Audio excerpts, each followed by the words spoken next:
আমাদের মূলত এখানে ঢাকা কলেজের ক্রিয়াশীল সকল ছাত্র সংগঠনের সমন্বয়ে যে দীর্ঘ আলোচনা হয়েছে, সেখানে আমাদের কলেজের সম্মানিত অধ্যক্ষ স্যার উপস্থিত ছিলেন।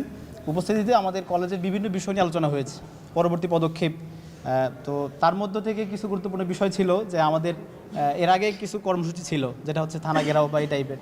তো এইগুলো আমরা পরবর্তীতে এরকম সিদ্ধান্তগুলো থেকে আমরা বের হয়ে আসছি। কারণ যেহেতু একটা সিদ্ধান্ত আসছে ঢাকা বিশ্ববিদ্যালয়ের পক্ষ থেকে, পাশাপাশি 7 কলেজের সম্মানিত অধ্যক্ষ মহোদয়দেরকে নিয়েও একটা মিটিং হয়েছে। তো সেখান থেকে যেহেতু একটা পজিটিভ চিন্তা আসছে, ওই জন্য আমরা এই ধরনের সিদ্ধান্ত থেকে আপাতত ঢাকা কলেজের পক্ষ থেকে আমরা এটা বের হয়ে আসছি। এটা আমাদের স্ট্যান্ড। আমরা থানা ঘেরাও যে কর্মসূচি, এটা আমরা এটা থেকে বের হয়ে আসছি এবং অন্যান্য যারা আছেন আমরা তাদেরকে আহ্বান করছি যে আমরা আপাতত এই ধরনের কোনো কর্মসূচি আপাতত দিচ্ছি না।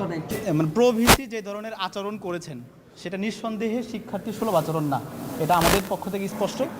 আমরা এতটুকু বলতে চাই যে যেহেতু তারা আনুষ্ঠানিকভাবে ক্ষমা প্রার্থনা করছে, যদিও সেটা দেরিতে, এটা আগে হলে হয়তো এই ধরনের কোনো ঘটনা ঘটতো না।